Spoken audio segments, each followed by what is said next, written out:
ketika kita lihat di sini, hasil pencarian dengan menggunakan programmer ternyata banyak menghasilkan lowongan pekerjaan yang hubungannya sama developer. Next, bekali diri dengan hard skill tapi jangan lupakan soft skill dan jejaring sosial. Ini penting ya. Lamaran pekerjaannya adalah IT support, tapi sepertinya yang diminta adalah Assalamualaikum warahmatullahi wabarakatuh. Selamat datang kembali di channel YouTube saya. Kali ini kita akan membahas sebuah pembahasan yang banyak menjadi perdebatan, terutama ketika di perguruan tinggi, yaitu istilah programmer versus developer. Di sini saya akan menjelaskan dengan menggunakan pendekatan pragmatis. Maksudnya di sini saya tidak akan menjelaskan secara teoritis dan konseptual, tapi pendekatan pragmatis yang saya pilih di sini saya lakukan dengan mencari lowongan kerja dengan menggunakan kata kunci programmer dan kata kunci developer.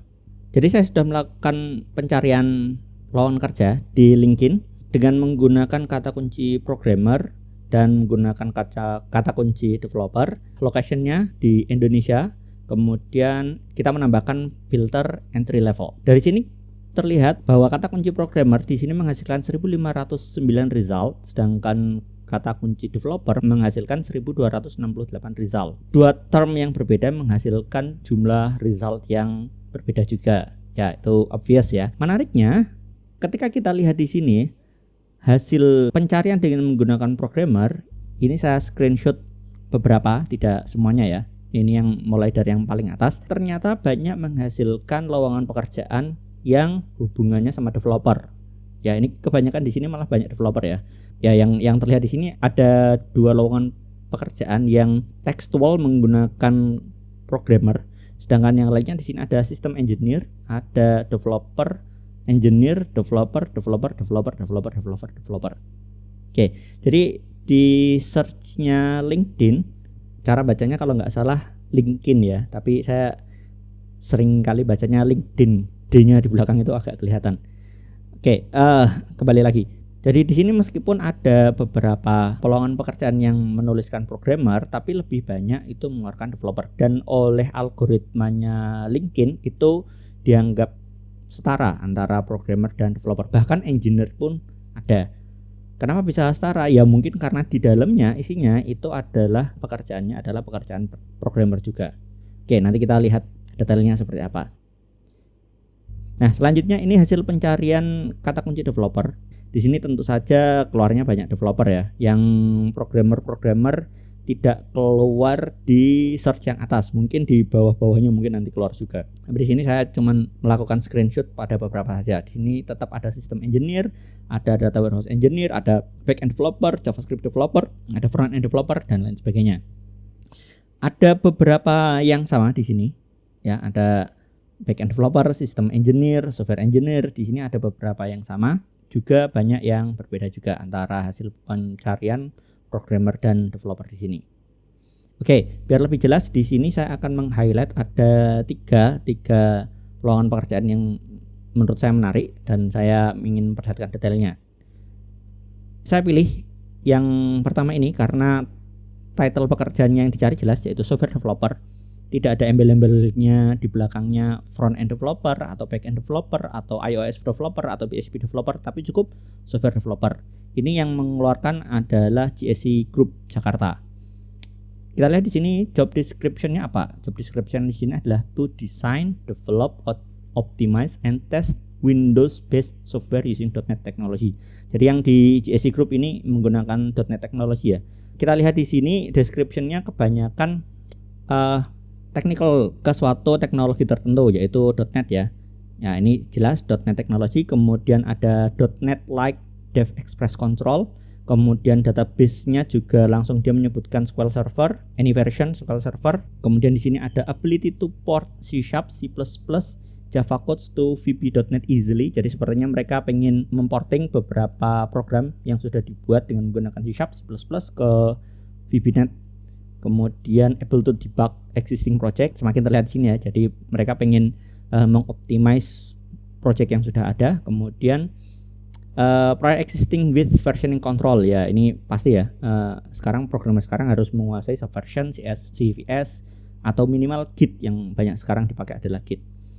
Kemudian requirement-nya apa? Requirement-nya di sini 3 years working experiences. Jadi meskipun tadi di atas tadi ya saya sudah menuliskan memilih filternya itu entry level, tapi ternyata yang didapatkan itu di deskripsinya memang tidak ada deskripsi entry level. Jadi ini meskipun ada minimum 3 years working experience, ini tetap muncul di sini juga. Selanjutnya di sini ada minimum diploma degree in information technology atau computer science. Jadi harus lulus S1 atau D3 ya. Proficient in English language, German is advantage. Jadi mungkin ini perusahaan multinasional dari Jerman sepertinya. Kemudian able to work in different projects, beberapa project sekaligus. Proficient in VB.NET. Jadi sepertinya mereka memang benar-benar memprioritaskan yang VB.NET dan Microsoft SQL. Kemudian ability to create developer friendly library based on detailed technical specification. Menarik di sini, yang diminta adalah developer friendly library. Jadi tidak hanya sekedar membuat program, tapi juga membuat library atau membuat coding yang nantinya akan dipakai oleh developer lain, gitu ya. Kemudian independent to tackle software issues, yet being able to work well in a team. Ini soft skill ya, soft skill yang harus dimiliki programmer juga. Self motivated and hardworking, ya pastinya ya. Good problem solving and analytical skill when doing object oriented application development. Ya, ini requirement analitik juga diperlukan. Kemudian participate in system analysis and design of software architecture by doing the analysis from user customers ya. Jadi kerjaannya developer di sini tidak hanya coding aja, tapi juga perlu melakukan analisis dan melakukan desain dengan user atau customernya. Have knowledge of medical related standards such as HL7 or DICOM. Ini perusahaan-perusahaan yang bergerak di bidang kesehatan mungkin ya. Able to refactor or code optimization in existing project. Nah, ya ini salah satu requirement yang memang sebaiknya dimiliki oleh developer atau programmer sekarang, yaitu mampu refactor dan melakukan code optimization ya. Refactor itu berarti meningkatkan dari sisi maintainability-nya, dan sedangkan optimization itu meningkatkan dari sisi kecepatannya. Oke, ya ini contoh lowongan kerja developer yang pertama. Selanjutnya kita buka contoh selanjutnya. Nah, oke, ini title-nya adalah backend developer. Yang diminta adalah backend developer ya. Perusahaannya absensi Jakarta Metropolitan Area, kerjaannya onsite, gak boleh remote. Responsibility-nya kita harus develop and deploy high quality backend microservices and API ya, karena backend developer ya itu urusannya dengan API dan microservices. Contribute to create unit testing, ini wajib dimiliki oleh developer yang pengen kerja di perusahaan yang besar ya, harus bisa unit testing. Contribute to application maintenance, jadi bukan hanya sekedar coding dari awal saja, tapi juga melakukan maintenance terhadap aplikasi. Optimize rendering performance and scalability of the back-end to front-end stack. Oke, jadi meskipun kita adalah back-end developer, tapi kita juga wajib memikirkan front-end developer di dalam hal kita pengen memudahkan front-end developer sekaligus memastikan bahwa komunikasi front-end dengan back-end itu berjalan lancar, tidak terlalu lambat atau tidak terlalu ribet gitu ya. Misalkan di dalam aplikasi sebuah dashboard itu terdiri dari beberapa macam komponen.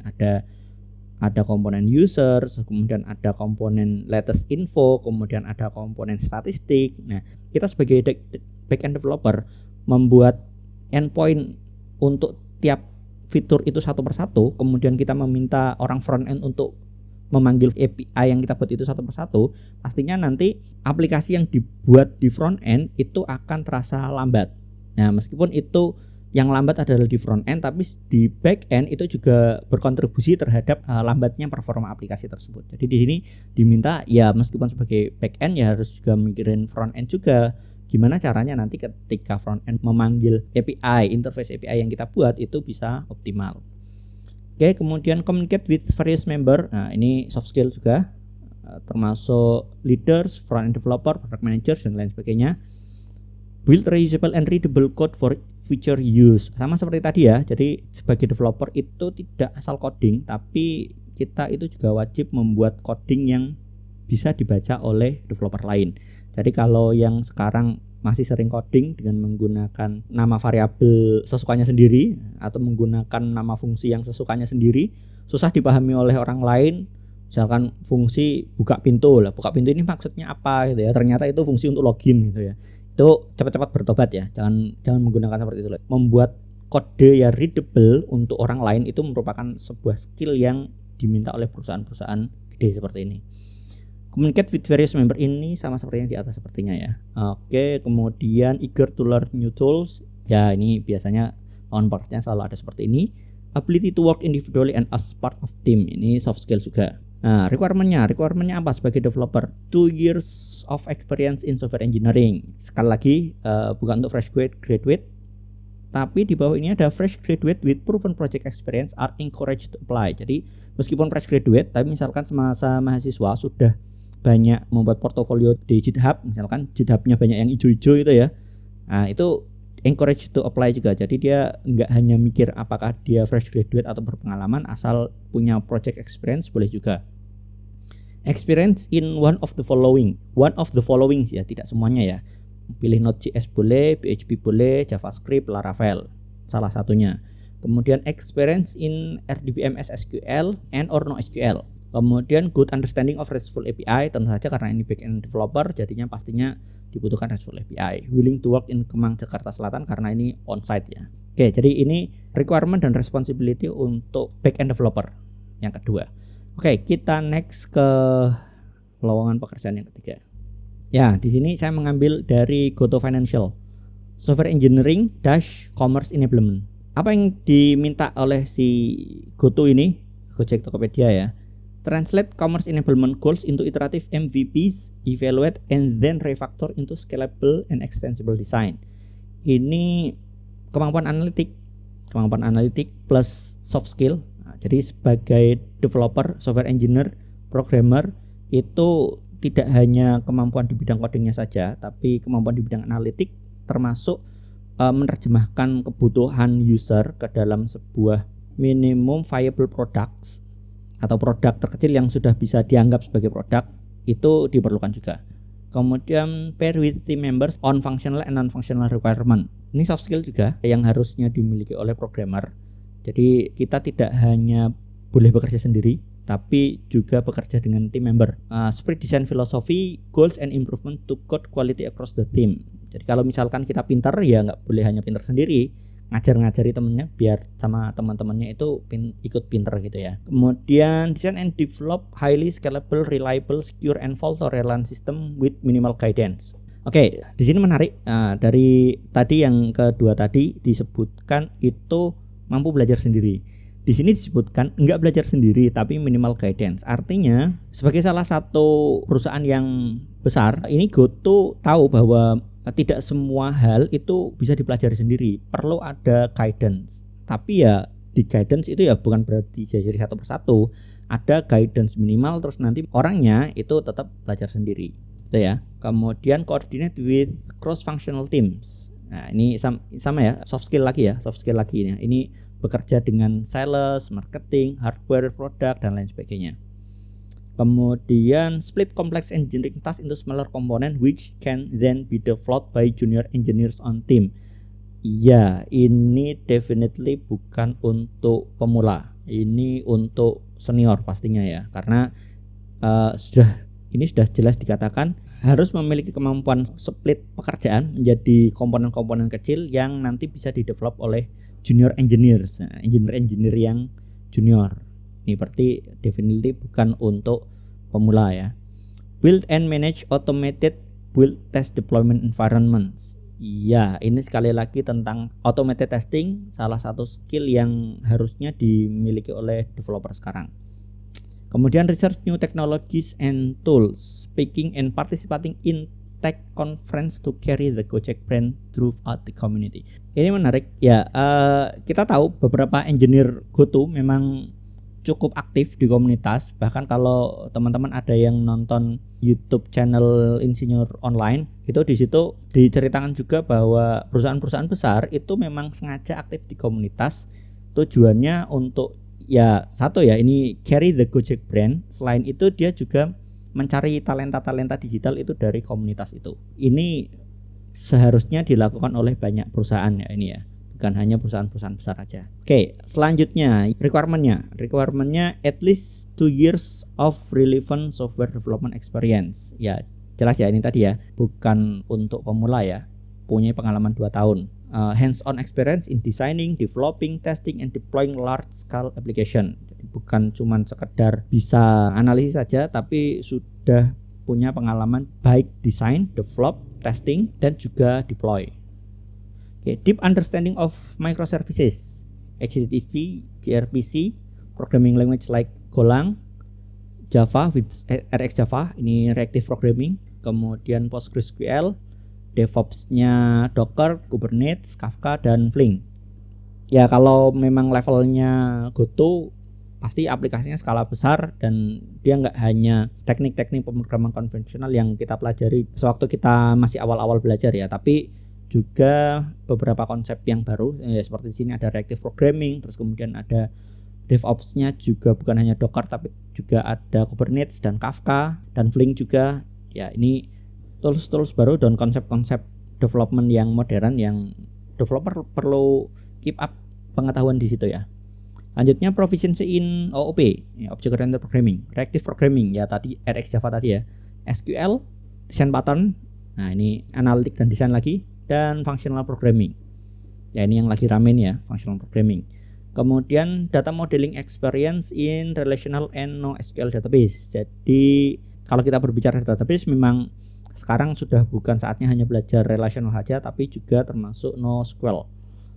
Kemudian ability to implement continuous integration and continuous delivery. Bukan hanya automated testing aja ya, tapi sudah sampai ke continuous integration dan continuous delivery. Well versed in agile methodologies, DDD, test engineering, and automation. Ya ini sama seperti tadi, harus automated testing, kemudian termasuk agile methodologies-nya juga tahu. Jadi itu contoh 3 lowongan pekerjaan yang berhubungan dengan engineer, developer. Ada banyak lagi sebenarnya yang pengen saya highlight, tapi takutnya videonya kepanjangan. Bisa saja tadi ada ngomong cloud engineer, ada ngomong front end developer dan lain sebagainya ya. Tapi biar videonya kepanjangan, ini kita bahas 3 saja. Oke, selanjutnya lesson learned. Apa yang bisa kita pelajari dari melihat hasil pencarian developer dan programmer, kemudian tadi detail jobsnya seperti apa. Pertama, perhatikan kontennya, jangan terkecoh judulnya.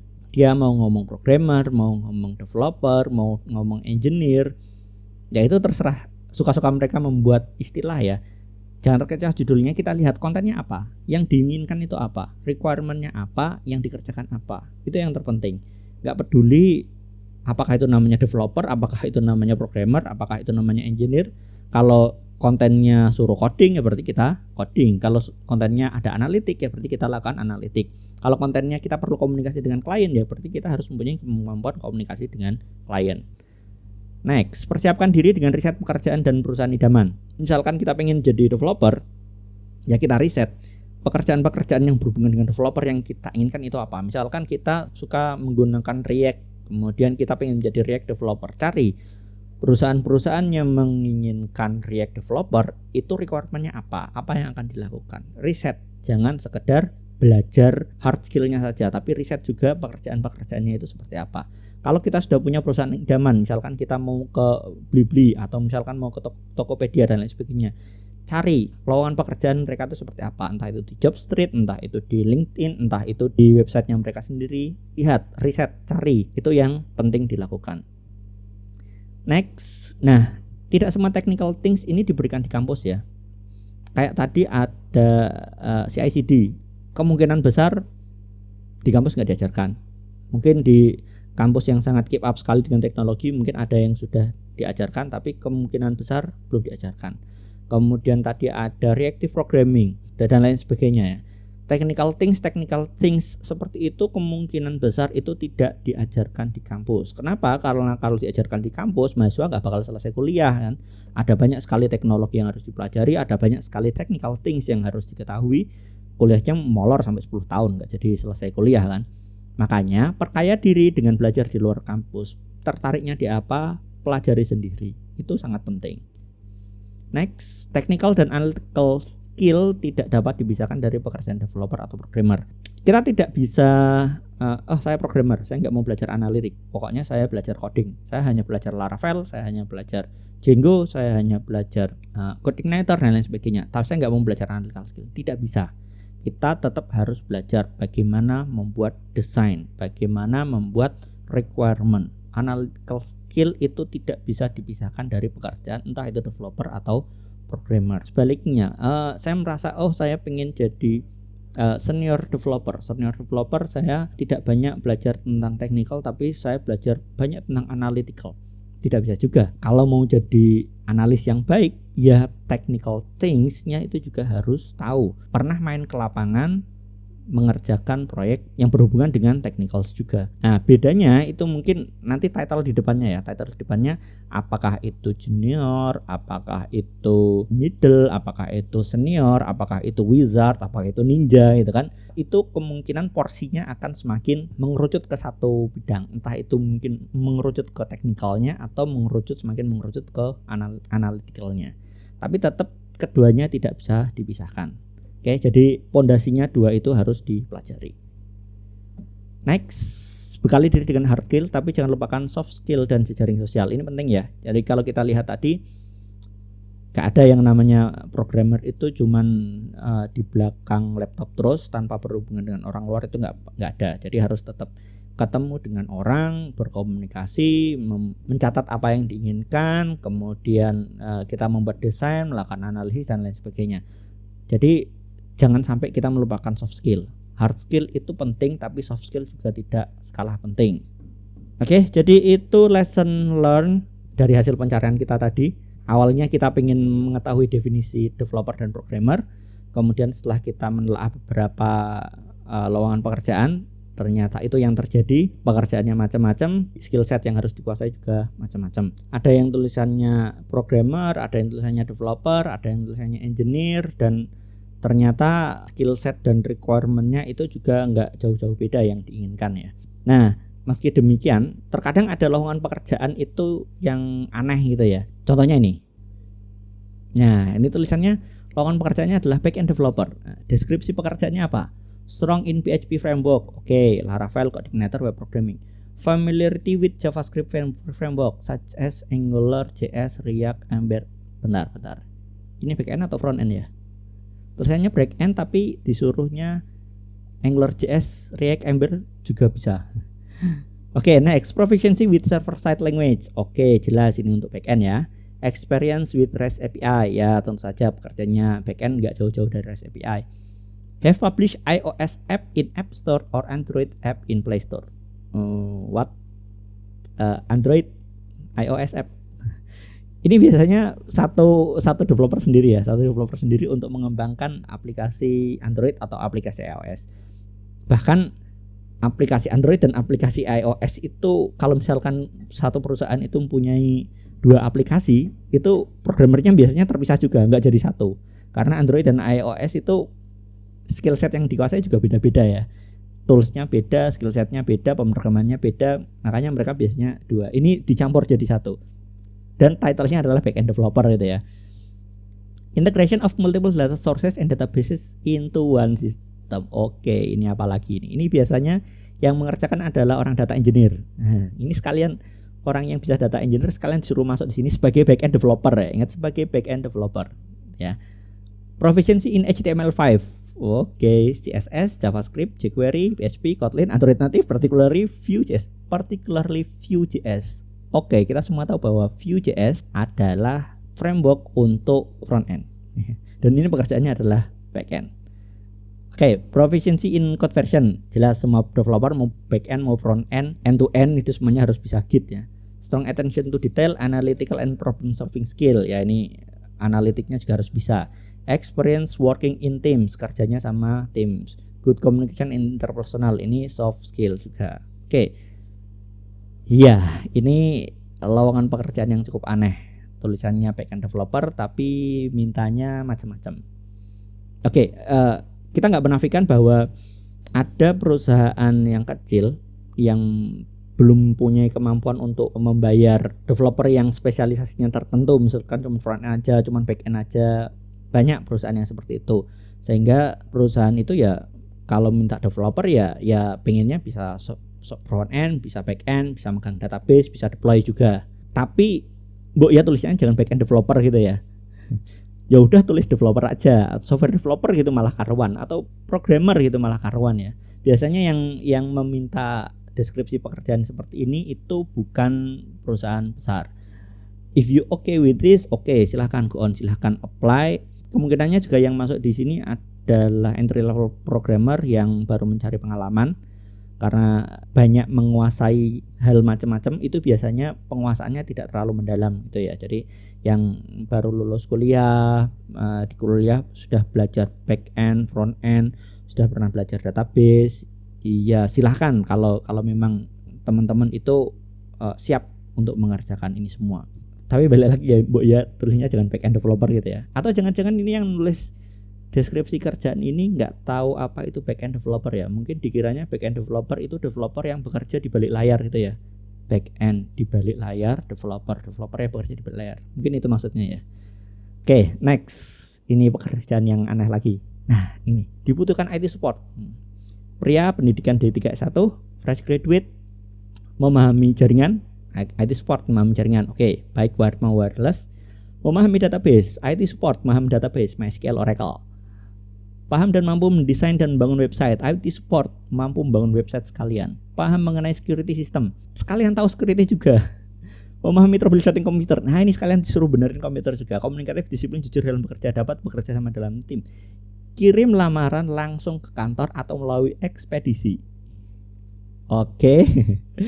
Iya, jadi di sini lamaran pekerjaannya adalah IT support, tapi sepertinya yang diminta adalah budak korporat. Oke, sekian, semoga bermanfaat. Terima kasih. See you next time. Assalamualaikum warahmatullahi wabarakatuh.